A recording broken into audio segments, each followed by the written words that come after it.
Yesterday at 3:24 in the morning, Lil Duval put out a tweet that says, "Y'all pandering to everybody but the black male vote." This tweet definitely got people talking. So this person, Nikki, responds with, "You haven't voted since 2008. You abandoned black people in Florida a long time ago." Like I said, just starting it out the gate, people were not digging his tweet, but there are more. Uppity Negro says, "Again, these Negroes do not vote. We all grew up with these types of dudes. They barely got their car registered. You think they out here voting?" And then this person, Tanya, says, "Nobody will argue you down about voting than a person that does not vote." The way Goldie read him so graciously and elegantly, this was like a work of art. She says, "You know your Florida voter registration shows inactive, right?" She says she gives him the benefit of the doubt here, saying Duval may have been simply scrubbed in DeSantis's Florida. What we do know is one party changes voting laws to lock him out of the ballot box. The other actively advocates so he can. So the Republicans are out here scrubbing people and making sure that one set of people, the Democrats, can't vote. That is what they are out here doing. And then you got the Democrats that are really out here pushing for people to vote. They are not the same. She continues with, "I've written a lot about a system built to disenfranchise Black men, to suppress their votes and mute their political voices. Our job is to let them know the stakes, to fight to make make sure that certain voting rights are upheld.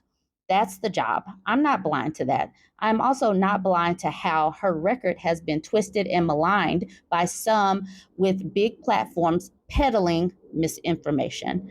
Check and recheck your registration. They are actively booting people off the rolls, changing the rules while the game is already in motion." Now she's giving him the benefit of the doubt. She's talking about the system meant to disenfranchise Black men's voting. But when you do listen to the way they talk, the fact that she actually has the nerve to have an exual past, does that preclude? I mean, does that mean that she can't have a political job? Is that where we are staking things on, especially with Trump, who already says that consent is not important, who has cheated on every last one of his wives, that is famous for saying some of the things that he said about not worrying about consent. But we're worried about this woman in her actual past. That is how they are really showing their misogynistic red flags. Anyways, I don't know if he's doing it, but that is what some of these Black men in their podcast bros and their videos, the kind of vitriol they are acting like, she shouldn't be where she is because of that. All right, we got some more comments though. Now, Dank is wondering how she knows that he's not active on the voter registration. She says, Florida records are online. All you need is someone's full name and date of birth. Please know and understand how this stuff works. All right, this person at the bottom, V for Voices, says, "Lil Duval, you got on here. Now, Duval, smile, B. Smile, B." This content creator called Vote Ho says, "You know what? I almost tweeted this earlier today, but I didn't feel like searching to see if I was right, so I just left it in the draft and kept pushing. One thing I know, two things for sure. I'm never the only one thinking what I'm thinking." And so here is what she left in the draft. Who the F cares about what an ignorant ninja like Lil Duval has to say about important ish such as politics? Is this MFer even registered to vote? Probably not. Just want to complain and get attention. Ninjas like this are really what are really the white men of the Black community. She definitely read this person for filth, and that is what they do. Like literally, what do they even want outside of oppressing women like the white man, the alabaster man does to everybody? What do they even want? I don't know. Now, what I like about Chris Evans, when he retweeted this, Little Duval said, "Y'all pandering to everybody but the Black male vote." Now, what Chris Evans did, he showed screenshots that say otherwise. The headline for this: Black Men Vote PAC ramps up investment in turnout for Harris. The group plans to pour $4 million into a mobilization effort in crucial swing states. And here is Harris at this event. This next press release. VP Kamala Harris to deliver a moderated conversation on June 14, 2024, during the 100 Black Men of America, Inc. conference. This is on CBS. This was August 9th. Mobilized Black Men campaign event in Detroit draws hundreds in support of Kamala Harris. Finally, in Bloomberg, Kamala Harris heads to Georgia as Black men become focus for Democrats. This was August 28th. So please, please, people, just use your Google machine. Use your Google machine. It's not that hard. And the thing is, so many people want to complain, but they're not even registered voters. This is why we should not listen to many people. This is why you got to even ask them, do you know the branches of the government and how laws are made? If they do not know the branches of government and how laws are made, you should just shift the focus on sports or fashion or something on reality TV. All right, let me know what you think about these tweets. I like this content creator, The Road Just Traveled. She always has some good takes. She says, men will be like, we can't be sad in front of women or they'll use it against us. Then use a woman's disclosure of SA, stalking, or DV deliberately to re traumatize her. She says, yes, the projections are confessions, but there's something particularly malevolent about making themselves victims in a phenomenon that they perpetuate in a far, far greater cruelty. And the thing is, this is one of the reasons why you have got to be very, very discerning when you talk about your trauma, because people will really use that as a pressure point, as a tactic, a manipulation tactic to get you to do what they want you to do. It's a control tactic, and it is quite malevolent, like she says. She says, particularly as women have to decide between protecting themselves from being re-traumatized and re-victimized due to men's abuses and shedding the silencing shame society tells women they have. Talking about those experiences can be empowering, but also risk becoming a toy for men. So this is quite a line that women have to tiptoe. As we talk about more of these things in the public sphere, as we normalize these things have happened and try to come up with ways to avoid these things, we do talk about it. We talk about it in public, we talk about it in community, but we also have to know and recognize that other ears are listening. So this is one of the reasons why I do tend to block males as soon as they start showing any kind of, any kind of lean towards misogyny or sexism or red pill talking points. They end up blocked because they are not going to help create a safe space where women can share. So she continues with, I suspect most women have at least one experience of sharing a story with a man they trusted only to have him eroticize it, throw it in her face later, or engage in similar behavior, knowing how it'll re-traumatize her. So this is why, women can share their stories anonymously. They can share stories with content creators like myself to where we can talk about things, but not necessarily put a face to it. Now, this person, Ray the gender trader, says, or just tell a woman who's being emotional that she's being overdramatic, hysterical, manipulative, because for whatever reason, patriarchy has painted emotions as being in the realm of the female.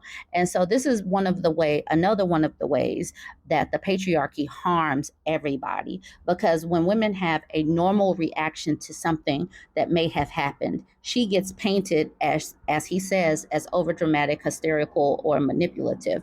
She gets degraded.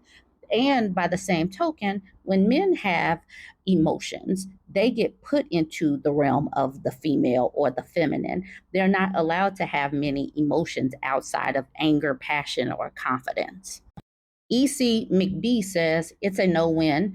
If somebody keeps calm, they're told it couldn't be that bad because they're not completely emotionally falling apart.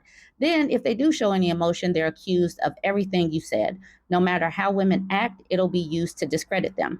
Exactly, because emotions are something to be denigrated, even though they are, and part of the human experience. The Roads Just Traveled says this: if she's calm, it wasn't traumatizing, and she's likely lying and manipulative because who's calm after such a thing? If she's emotional, she's clearly too traumatized to be a reliable reporter of what happened. Exactly. There's no real winning for women. Like, literally, I don't know how women could win. The gender trader, says 100%. And I guess that's the point. Dominating women by putting them in situation where there's no right answer. So ultimately, they're always in the wrong. It's just so frustrating because we all end up being in the situation where we can't have valid effing emotions. And this is so true. It's really challenging because we do have so many emotions that are on the human spectrum of things. And we get so boxed into it because you don't want people to be negative about you. So we try to put on a good face. Men try to be stoic, always confident, or whatever. But I'm just showing you this wheel of emotions so you can see all of the things that might go outward from anger, disgust, sadness, happiness, surprise, fear. There are so many more emotions as you get further and further away from the central theme of happy, sad, disgust, anger, fear, or surprise. There are so many human emotions that are possible. And we just, we try to box people into being happy, putting on a happy face, or being confident, or whatever. But, as humans, we just need to be able to project what we're feeling based on the particular experience that we're going through. Now, one of the particular emotions that I feel seeing what is going on with women's rights being eroded is rage, disappointment, disgust. There are so many things that go on in my head as Republicans and Christo fascists and forced birthers attempt to continue to strip away women's rights. This is a map of the current bans in the United States, with the darker red being banned, no grape exceptions. The lighter red being banned with a 6-week grape exception. Let me make this a little bit more big. The pink, banned, grape exceptions, adults for 8 weeks, minors for 14 weeks. At least they're recognizing that sometimes kids can't just get to the clinic or whatever. The yellow is a 6-week ban, 12 to 22-week grape exceptions. And in the orange, banned, but is a 12-week grape exceptions. The fact that so many rights are being snatched away, but it is being legislated on election day.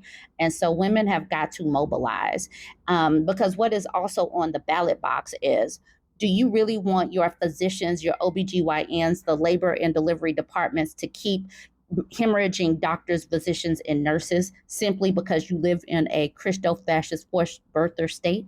Do you want to have all of the women and girls decide that they don't want to be in your state because you're stripping away rights? Maybe that's where you're going to, but the rest of the country is not going to go that route. Some of the rest of the country is still going to have opportunities for women to do what they want to with their body. So it's going to cause an exodus of women, girls, and medical personnel. This person, Karina, commented with, "Grape is about power and control. So are abortion bans." So just keeping that out there because this is not about the unborn and blah, blah, blah. This is about controlling women, period.